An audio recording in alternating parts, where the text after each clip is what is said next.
On est dans la troisième partie et la dernière de la série, la nutrition pour construire du muscle. Dans la première partie, on a parlé des protéines, la deuxième, on a parlé des glucides, et maintenant on va aborder les lipides. On aura couvert tous les trois macronutriments. Donc les lipides, qu'est-ce que c'est? Les lipides, ok, ce sont les graisses. Ok, tout simplement, lipides égale graisse. Ok. Ou matière grasse.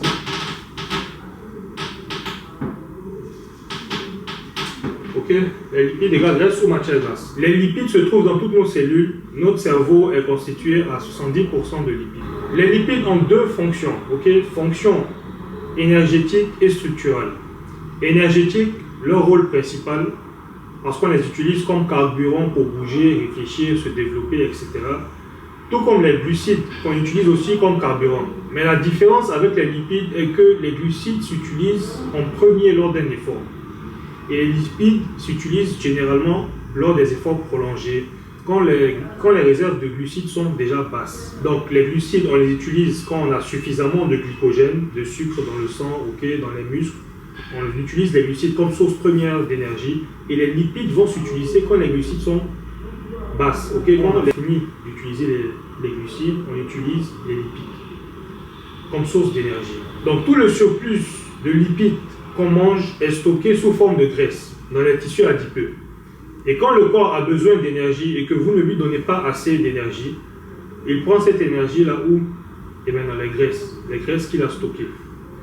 Donc ça, c'est concernant leur fonction énergétique. Fonction structurale, la deuxième fonction. Donc première fonction, ok, on a vu fonction énergétique, ok.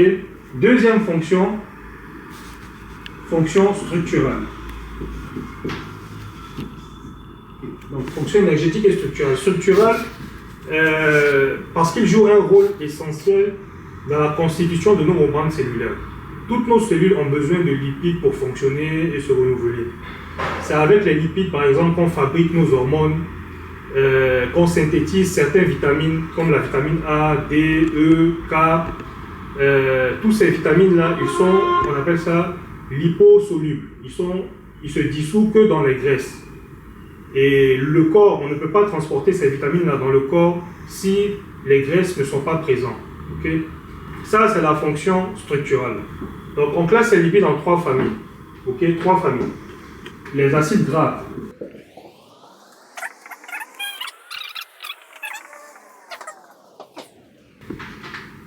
Les acides gras saturés sont généralement ce qu'on appelle les mauvaises graisses, okay? Parce qu'ils sont réputés néfastes pour notre appareil cardiovasculaire. Mais en fait, c'est un déséquilibre dans les apports, okay? Dans les apports des acides gras saturés, insaturés, trans. Quand il y a un déséquilibre, vous mangez trop de saturés, c'est ça qui peut être néfaste pour la santé. Okay? Donc, par exemple, les acides gras saturés, c'est les viandes rouges, où il y a beaucoup de graisse dedans, les charcuteries, le beurre, certaines huiles végétales, l'huile de palme, okay, etc. Donc, c'est les graisses saturées qui augmentent le mauvais cholestérol. Okay? Le cholestérol qui va se déposer dans les artères et créer des maladies cardiovasculaires. C'est ceux-là, okay, qui sont responsables des dépôts du cholestérol dans nos artères. Okay? Et aussi les acides gras trans. On va voir maintenant les acides gras insaturés. Et les acides gras insaturés, c'est ce qu'on appelle les bonnes graisses. Ils sont indispensables au bon fonctionnement des membranes cérébrales. Okay? Ils sont divisés en deux catégories. Okay? Les mono-insaturés et polyinsaturés. Okay? Mono et polyinsaturés. Mono et polyinsaturés. Mono c'est quoi? Mono, c'est les oméga 9. Okay? Oméga 9. C'est ce qu'on appelle oméga 9. Pardon, oméga 9. Okay? Et polyinsaturés, c'est les oméga 3 et 6. Voilà. C'est ce qu'on appelle les polyinsaturés, les oméga 3, qu'on qualifie généralement comme essentiels à notre organisme.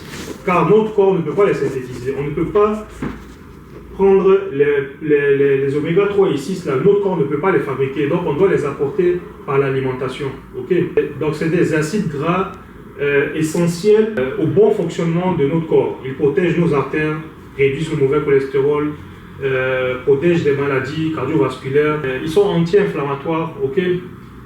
C'est ce qu'on appelle le bon cholestérol. Ça, c'est le mauvais cholestérol. Ça et ça, c'est le mauvais cholestérol. Ça, c'est une source d'acides gras insaturés.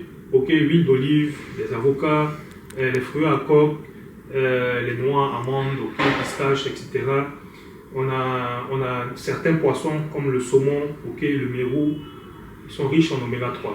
Et les acides gras trans, ceux-là, c'est les hommes qui les ont fabriqués et non la nature. Ce sont des graisses transformées par les industries agroalimentaires. C'est ceux-là qui sont très néfastes pour la santé, okay, et c'est ceux-là qui créent les cancers et maladies cardiovasculaires. On les trouve dans les biscuits, chips, chocolat, pâtisseries, des aliments ou les plats en conserve, ou dans les boîtes, etc. Donc vous avez deviné, c'est ceux-là et ceux-là qu'on doit avoir le plus dans notre alimentation, surtout les acides gras insaturés.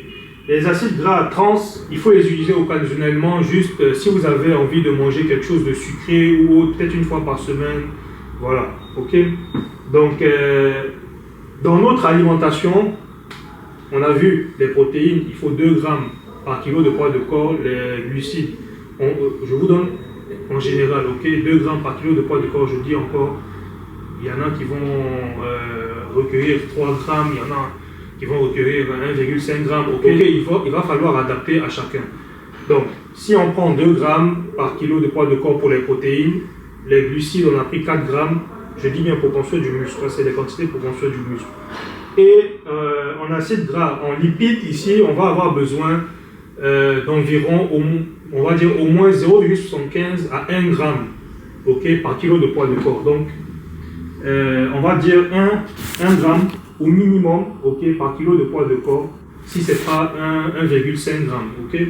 Donc, 1 gramme par kilogramme, okay, de poids de corps. Donc, le monsieur qui pèse 80 kg, il va avoir besoin de 80 grammes de lipides par jour. Ok, donc 80 grammes de lipides, je vous donne un exemple. Dans une poignée de cacahuètes, une poignée d'arachides, 30 grammes d'arachides, environ il y a 15 grammes de lipides, de bons lipides. Ok, dans un saumon, un filet de saumon ou un peu de sardine, ça va varier. Mais dans un grand filet de saumon, environ 15 grammes de lipides, ok, aussi 15 grammes, 18 grammes de lipides.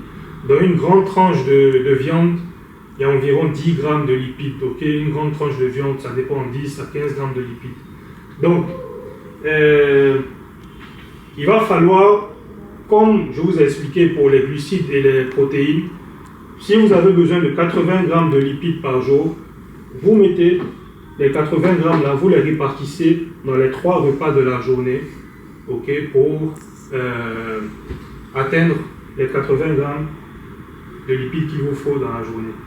Donc un exemple rapide, ok, par exemple repas 1, 5 œufs entiers, ok, 5 œufs entiers, le monsieur a mangé 5 œufs entiers, donc 5 œufs entiers c'est environ 25 grammes de lipides, ok, 5 grammes de lipides dans un œuf, ok, donc il a eu par exemple ici 25 grammes de lipides, ok, au premier repas, au deuxième repas, ok, il a mangé, on va dire, comme dans l'exemple, on va prendre le même exemple, c'est un grand blanc de poulet, il est propre, il n'a pas beaucoup de graisse, il a environ, un grand blanc de poulet, environ 6 grammes, ok, de lipides. Il faut compter aussi, si vous préparez il faut compter aussi, quand vous allez cuire les aliments, vous allez préparer avec un peu d'huile, ok, donc ça va forcément ajouter des lipides à chaque plat, ok. Donc par exemple le repas 3, il a eu une grande tranche de saumon ou de viande, ok, ça a environ 20 grammes aussi de lipides. Donc 20 plus 25, ça fait 45 plus ici 6 grammes, on est à 51. ok, il reste 30 grammes de lipides à avoir dans la journée, deux poignées d'arachides, voilà les 30 autres grammes de lipides qu'il lui faut dans la journée, ok. Pour les lipides, c'est pas compliqué, c'est généralement déjà ancré dans les aliments, comme les sources de protéines qu'on a, les œufs par exemple, les viandes, ok, les huiles qu'on va préparer avec. Donc, vous pouvez très facilement dépasser votre apport en lipides si vous ne faites pas attention. Donc ça, c'était la nutrition pour construire du muscle. Bien sûr, c'est pas la fin de la série, il va y avoir d'autres vidéos qui vont parler plus en détail de chaque partie, ok. Si vous avez des questions aussi, n'hésitez pas à nous les poser et on fera des vidéos pour répondre à vos questions aussi, ok. Donc voilà, restez connectés, on ne fait que commencer, c'est juste une petite série basique, ok. Et à la prochaine vidéo.